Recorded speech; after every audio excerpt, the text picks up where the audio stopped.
us to get him out of here. No doubt, it's all right.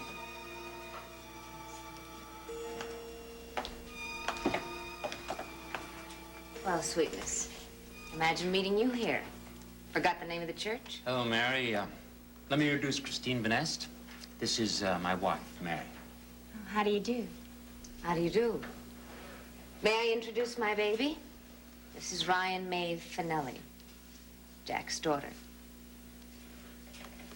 She's very pretty. I guess I should have told you. Mary and I are separated. Kevin, for heaven's sake, let's see what everybody will have. Come on, folks, the bar is open now. Step up and have a walk.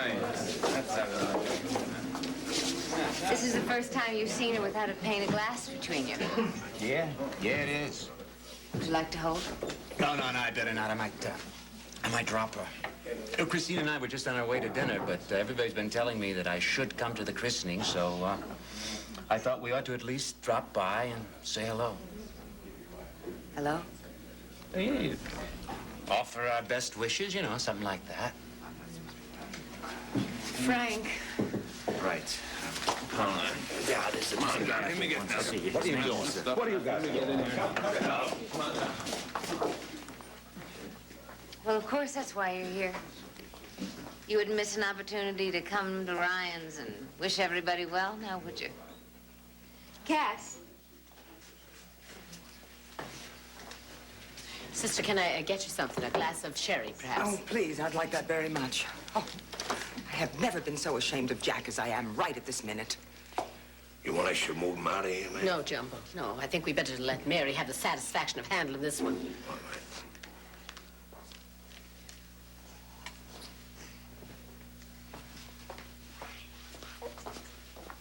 Oh, don't you dare go anywhere, honey. There's something I wouldn't want you to miss.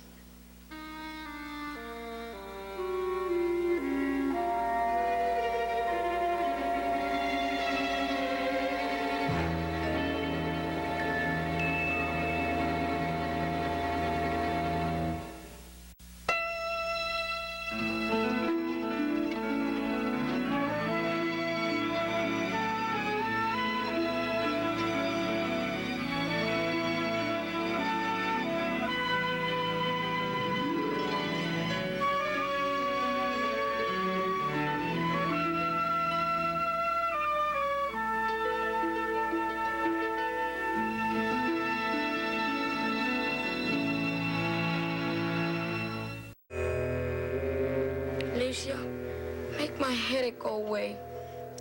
I promise, Kitty, that we're going to make it feel better. But you said that before and it's getting worse. My hand feels so funny. Why is it so weak? Hey, would you feel a little less frightened if we told you a little bit about your condition and what we're going to do to help you? I don't know. Kitty, that we just don't want you to be frightened. But I'm getting worse. Angel, listen to me. We're going to make you feel better. But first, you're going to have a little operation. What kind of operation? Just a very simple one. We won't even have to shave your head. Just one place. My head? Mm-hmm. You know, when that baseball hit you in the head, we think that it started some bleeding inside the skull. Do you understand that? Yes. Well, when you have bleeding inside the skull like that, it can get serious because there's no place for that blood to go. It just collects in there and it puts pressure on the brain. I don't like it. Well, it's not as bad as it sounds. All we have to do is drill a little hole, let the blood drain out. A little hole? Yeah, I'll be right with you the whole time. Dr. Coleridge is going to do the surgery. He's a great doctor. He'll fix you up good as new. Doesn't that sound okay? Yes. Yes. Okay. Well, we're going to take you down to surgery in just a little while. It's not going to hurt. When you wake up, we're expecting you to feel a lot better. Thank you, Dr. Ryan. Angel? Thank you, Dr. Ryan. All right. You just take it easy and start thinking about feeling better. I'll see you in a couple minutes down in front of the operating room. Listen to me, Angel. You can trust Dr. Ryan. I promise. He's a very, very good doctor. Besides, he's taken a very special interest in your case because he's a friend of Detective Reed's. Alicia, Am I gonna die? No, querido. You're not going to die. Not with all these fine doctors looking after you. I swear.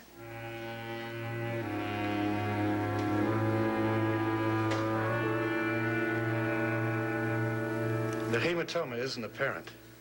No, but since he took that crack to the head, he's been showing all the classic symptoms. Dizziness, headaches, progressive weakness on the dominant side. Test reports? Well, the blood works as normal. There's no sign of infection. He's not running a temperature, and there's a slight elevation of the CSF. It all seems to add up to a subdural hematoma. What about his field of vision?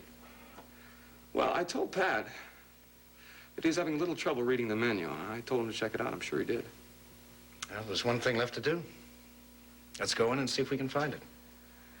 Yeah, well, I hope they bring him down here soon. I took a look at the kid. He's pretty sick.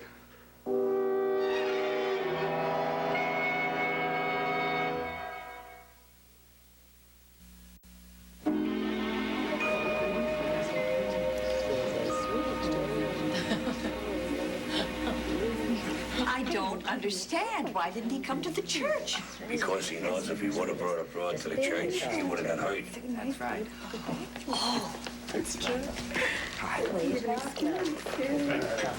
Is there anything we can do, Marion? Just keep Da from erupting. Frank and Tom are taking care of him in the kitchen. Well, then I can manage in here.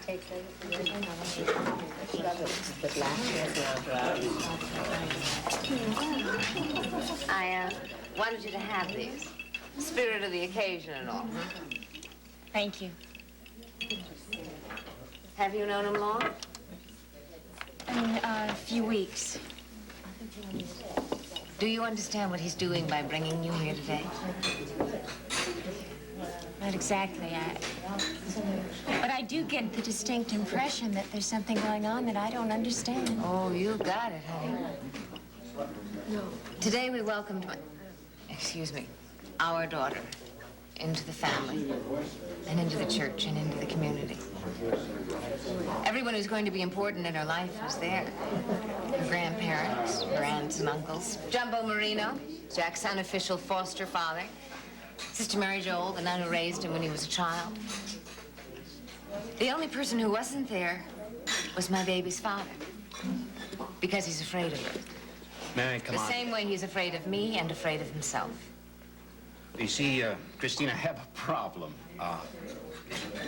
When Mary and I got married, I didn't realize that her whole family was up there at the altar with her, and that I was marrying all of them. If you hadn't been so scared, you'd have realized you were lucky to get them. See? See, she doesn't even deny it. This is a case of where you can't take the girl out of the Ryans any more than you can take the Ryan out of the girl. And he's even scared of the Ryans. I never said I was scared. It's more like being overwhelmed. Everywhere I look, here a Ryan, there a Ryan, everywhere a Ryan. Then what are we doing here? That's a good question. Trying to get Mary to go back to her family. But she doesn't give up. I'm not a quitter. And if you're going to talk about our marriage, Jack, you ought to tell the truth about it. It was wonderful.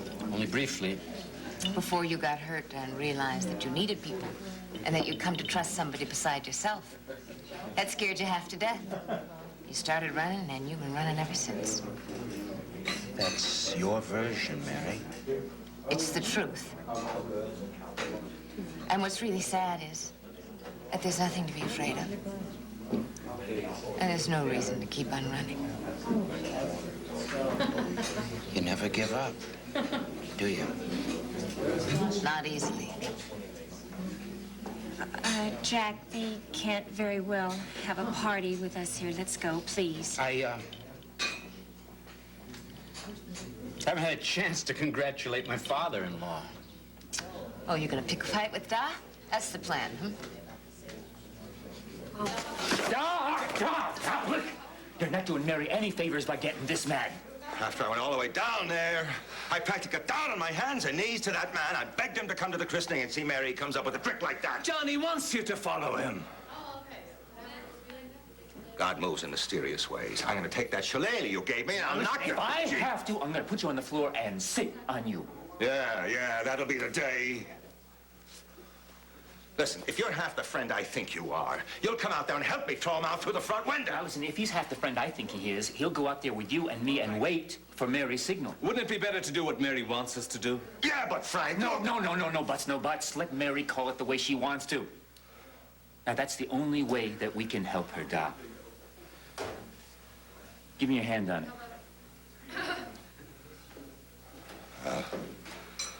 If I'm not going to spend the rest of the night standing out here in the kitchen, I might as well.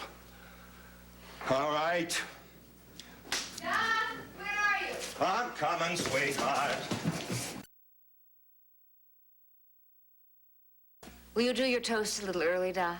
I don't think Jack can stay much longer. With the greatest pleasure, sweetheart. All right, everybody, I want to see you with a glass in your hand.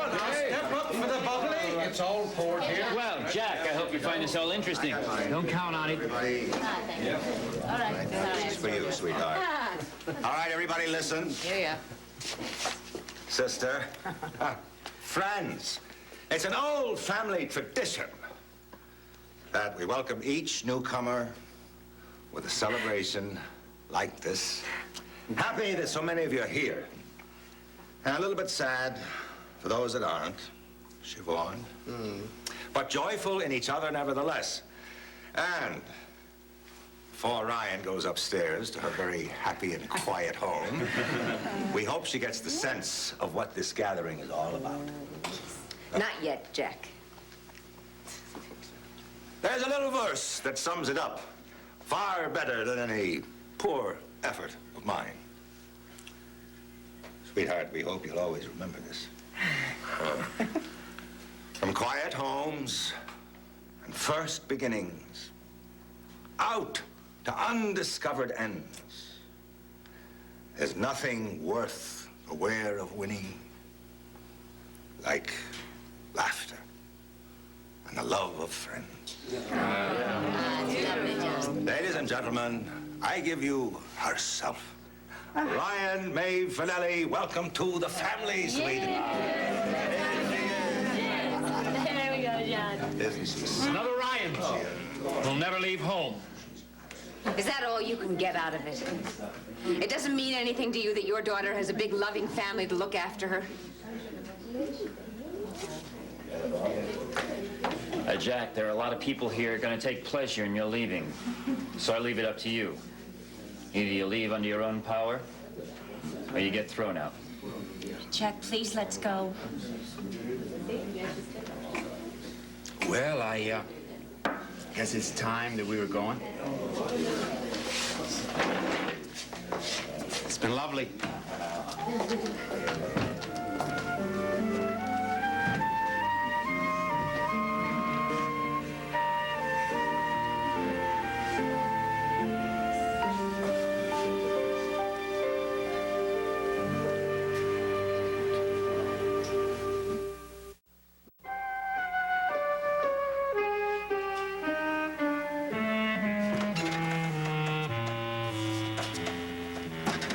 How long has he been out of surgery?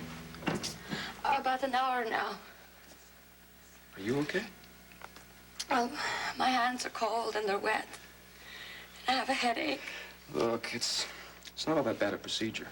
We'll come through it all right. But sometimes things go wrong, don't they? Rarely. You know, when my parents died, I was the one that insisted that Angel be with me.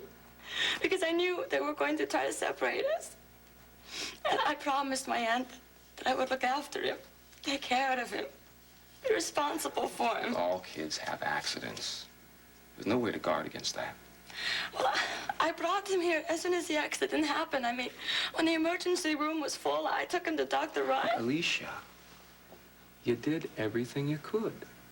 You did. But I'm so worried about him. But I trust Dr. Coleridge and Dr. Ryan. Oh, good. Because he's going to come through it all right. You'll see.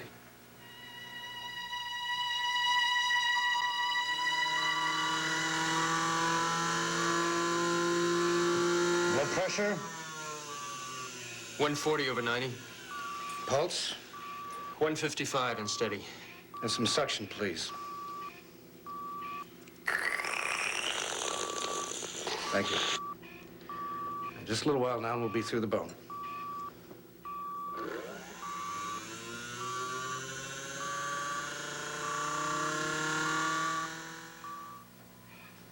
You know, for such a small boy, Angel's one of the quietest patients we ever had. He's always like that? No. He's been feeling kind of funny lately for about a week now. Yeah? Yeah, he hasn't been himself. He said he's been dizzy. And one day he got sent home from the bakery where he works because he got sick to his stomach. I thought maybe because, you know, he ate something he wasn't supposed to, but he told me he didn't. Did you tell Dr. Ryan that he was feeling sick a week before the accident? No, everything happened so fast. Well, he must ask you the case history. Well, he didn't talk about that, you know, and we talked, but then he went into convulsions. Look, in a little while, with any luck, they'll be wheeling him down here as good as new. With God's help. I pray and I pray and I pray that everything is going okay.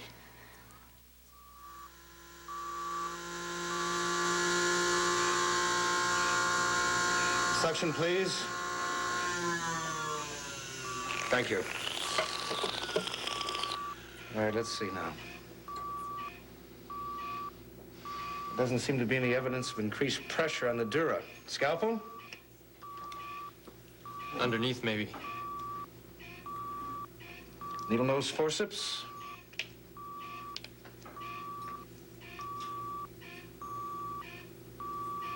Seems we have a problem, Doctor. There's no hematoma here. Must be on the opposite side. It's quite possible. Let's go to the other side and find out.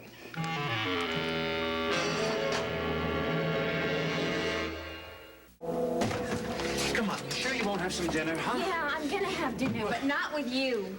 Look, I'm sorry I dragged you into a family fight. You're not sorry. I don't think you're sorry. I think you got exactly what you wanted. You used me to upset your wife, and that was a lousy thing to do to her and to me. I'm sorry. It's the only thing I could think of that might persuade her to let go. If you ask me, she should. Well, at least we agree about something, huh? See, I don't care if you didn't mean to upset me, or that you want to see more of me. And I don't care if you're lonely, because you deserve it.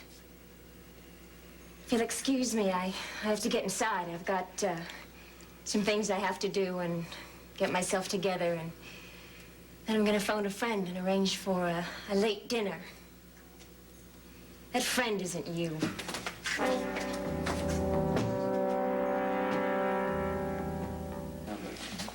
Oh, Mary, you know why I did it, don't you? Well, I understand it in my head, Mom. But I still don't understand it in my heart. We had such a lovely time together in that apartment. And the baby only would have made it better. Darling, there's such a lovely gathering here for you and your baby tonight. Tomorrow's going to be plenty of time to think of other things. I'll tell you one fact, though. No matter what Jack does, it certainly was terrible tonight, he still loves you. I'm not so sure anymore. Take the word of someone else who loves you. Me. He does. Ryan went straight off. It wouldn't surprise me if she slept through the night. Would you believe until about 2 a.m.? I don't like get into Giovanni, Mary. A stunt like that, it isn't like him. Thanks, Jumbo. You see, Jack has this incredible sense of pride. I think you have to give him a chance to save face. Look, I'm not sure I know what you mean, sister. I just know he's making Mary miserable. Oh, Mr. Ryan, if I knew what to do, don't you think I would be doing it? Well, you see, the fact of the matter is, when Mary was younger, and being of such a fine, wonderful, cheerful disposition that the rest of us couldn't help ourselves to get her goat, we used to sing her a little song. Oh, Frank, no. Yes. Well, it certainly was a mood changer. And what little song was that, Frank? Would you happen to know, by any chance, that old family Ryan favorites? Have you got another girl at home like Mary?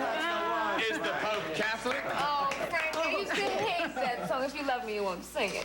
But I don't love that sad face. And we are going to sing it to Mr. Desmond and Mr. Pizzarella!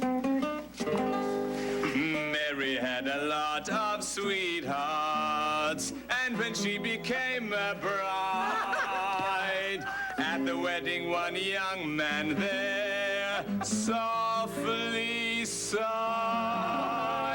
Then he went to Mary's mother, said, I'd like a word with you. All right, as long as you don't sing it. Now she's wed, I can't have Mary, but tell me, do.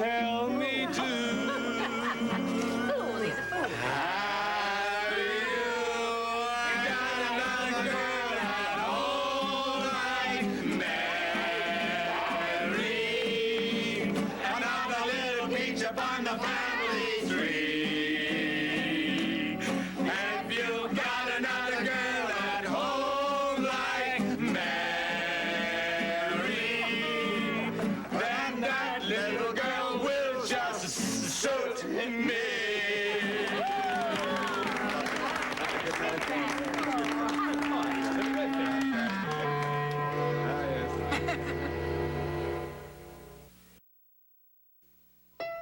Jack Abbott is used to getting what he wants, even if it takes a dirty move or two. But his enemies will do all they can to stop him cold. Don't miss The Young and the Restless, next on SoapNet.